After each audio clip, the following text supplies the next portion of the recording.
السلام علیکم، میں محمد نوفل صفوان۔ دیکھیے بات سمجھ لیجئے کہ انٹرنیشنل ریلیشنز کا جو آغاز ہے کوئی بہت زیادہ پرانا نہیں ہے، یہ تقریباً 100 سال کے قریب جو اس کا جو بیسک جو بنتا ہے نمایاں وہ 100 سال کا عرصہ ہے گا۔ جنگ عظیم اول کے بعد جو اتنے بڑے پیمانے پہ جنگ ہو گئی، 2 کروڑ آدمی مر گیا۔ جنگ عظیم اول کے اندر یورپ پورا کا پورا تہس ناس ہو گیا۔ اس میں خطرناک قسم کے ڈسٹرکٹیو قسم کے بمبس تھے۔ اس کے علاوہ جو ہے اس کے اندر پہلی دفعہ ہوائی جہاز تھے جو کہ beyond the expectation of the enemy, وہ اس کی ایکسپیکٹیشن سے بیونڈ جا کے اسپیڈ سے کام کر رہے تھے کہ اینیمی کے پاس اتنا وقت نہیں ہوتا تھا کہ وہ اپنا بچاؤ کر سکے۔ تو یہ بڑا خطرناک تھا۔ دونوں سائڈ کے لوگ، دونوں اطراف کے ورلڈ وار کے دونوں بیلیگرینٹس جو تھے وہ اس چیز کو سمجھ گئے کہ اب یہ گیم جو ہے وہ ہاتھوں سے نکلنے لگا ہے۔ اب یہ گیم یہ نہیں رہا کہ دو بادشاہ یا 2 بیلیگرینٹس جو ہیں وہ میدان جنگ میں آمنے سامنے ہوتے تھے اور جنگ کا فیصلہ میدان جنگ میں ہو جاتا تھا۔ اب تو یہ شہروں میں، گلیوں میں گھس گئی ہے۔ اس میں تو عام عوام بھی مر رہی ہے، پورے کے پورے دنیا کو خطرہ ہو گیا۔ اب یہ میدان جنگ سے گیم نکل گیا ہے، یہ میدان جنگ سے جنگ نکل گئی ہے۔ تو وڈرو ولسن اور ان کے ساتھیوں نے جو ہے، ویسے تو اس کے اندر آپ کو پیچھے بہت سارے لوگ مل جاتے ہیں، جان لاک سے بات شروع ہوتی ہے اور پھر جو ہے وہ وڈرو ولسن نے آئیڈیلزم پیش کیا، اور آئیڈیلزم کو آپ پڑھیے گا کہ اس کے اندر یہی تھا بیسیکلی آئیڈیلزم کے اندر کہ ایک انٹر ڈیپینڈنسی کریٹ کی جائے۔ ٹھیک ہے جی، اب یہ انٹر ڈیپینڈنسی کریٹ کیسے کی جائے؟ انٹر ڈیپینڈنسی اس طریقے سے کریٹ کی جائے کہ لوگ ایک دوسرے پہ ڈیپینڈ کرنے لگیں۔ جب ایک دوسرے پہ ڈیپینڈ کرنے لگیں گے تو ایک دوسرے سے جھگڑیں گے نہیں۔ تو اس کے لیے انہوں نے ایک بڑی آرگنائزیشن کا قیام کیا کہ بھائی اس آرگنائزیشن کے تلے اب سب لوگ اس کی مانیں گے، اور اس کا نام رکھا لیگ آف نیشن۔ لیکن ہوا یہ کہ بہت جلدی ورلڈ وار 2 ہو گئی، اور انٹرنیشنل ریلیشنز کے اندر انہوں نے دیکھا کہ آئیڈیلزم کام نہیں آیا۔ آئیڈیلزم کہیں نہ کہیں جو ہے وہ اس کے اندر لیکنگز رہ گئی۔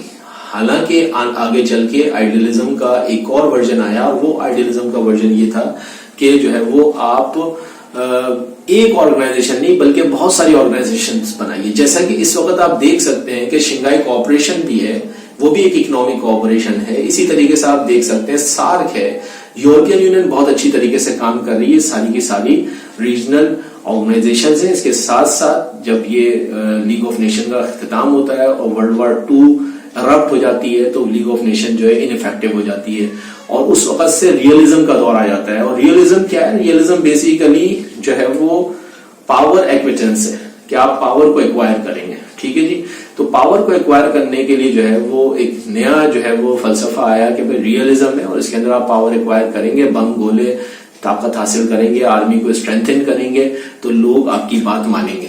یہ جو تھا وہ ریئلزم تھا۔ لیکن پھر اس کے جو میکیاولی اور اس کے جو تھامس ہابس جو ان کے پرانے پروپوگیٹرز تھے، ان کے ساتھ ساتھ جو ہے وہ پھر آپ نے دیکھا کہ جو ہے وہ ہینس مارگن تھو جو ہے اس کے امیڈیٹ جو ہے وہ کرتا دھرتا بنے، اور یوں ریئلزم آیا۔ اور ریئلزم کے تحت جو ہے آپ اب دیکھتے ہیں کہ اقوام متحدہ اس وقت ایک سنگل آرگنائزیشن کے طور پہ کام کر رہی ہے، اور اسی کے اندر آپ دیکھ سکتے ہیں کہ سراؤنڈنگز میں آپ کو بہت ساری جو ہے وہ اس وقت آرگنائزیشنز کام کرتی نظر آتی ہیں، جو کہ جو ہے وہ نیو آئیڈیلزم کا جو ہے وہ تھیوری ہے کہ آپ ڈفرینٹ آرگنائزیشنز بنا کے بھی انٹر ڈیپینڈنسی اور کوآپریشن کی فضا قائم کر سکتے ہیں، جس کی وجہ سے ممالک جنگ کی طرف آمادہ نہ ہوں، لڑے جھگڑے نہیں بلکہ اپنے جو مفادات ہیں ان کو جو ہے وہ ٹیبل ٹاک کے ذریعے سے حل کریں، کیونکہ جنگ کسی بھی معاملے کا حل نہیں ہو سکتا۔ انٹرنیشنل ریلیشنز کے اندر جو ہے وہ سب سے اہم چیز ہوتی ہے نیشنل انٹرسٹ۔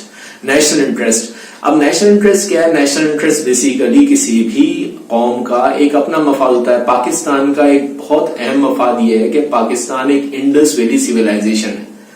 پاکستان کے سے اگر دریائے سندھ اچانک بہنا بند ہو جائے، اللہ نہ کرے، تو یہ پوری کی پوری سیویلائزیشن پاکستان کی خطرے میں ہوگی۔ کہ پاکستان جو ہے وہ بہت ہیویلی جو ہے وہ انڈس ریور کے اوپر جو ہے وہ ریلائی کرتا ہے، اور ہمارے پاس 30 دن کا بھی پانی نہیں ہوتا ہے۔ ایکسپرٹس کہتے ہیں کہ پاکستان جیسے ایگریکلچرل کنٹری کے پاس ایٹ لیسٹ 1000 ڈیز کا جو ہے پانی ہونا چاہیے۔ پاکستان کا لیٹ سپوز کہ جو نیشنل انٹرسٹ ہے، اب وہ اس کو کس طریقے سے پرسو کر سکتا ہے؟ تو اس کو جو پرسو کرنا ہے وہ بیسیکلی آپ جتنا اکنامیکلی ساؤنڈ ہوں گے، جب یہ اکنامیکلی ملک ساؤنڈ ہوگا تو وہ اپنے مفادات کو بہت جلدی منوا سکتا ہے۔ یہ ہے new realism.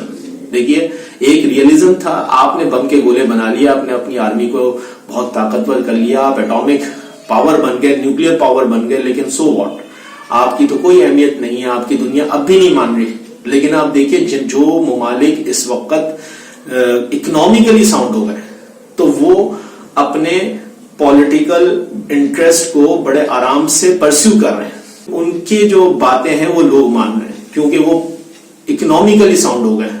So this is the answer of this question. I hope کہ میں نے اس کو پوری طرح سے کور کیا ہوگا. Thank you very much. اگر آپ کو میرا یہ پریزنٹیشن اچھی لگی تو میرے چینل کو سبسکرائب کیجیے, اس کو شیئر کیجیے تاکہ دوسرے اسٹوڈنٹس بھی اس سے فائدہ اٹھا سکیں.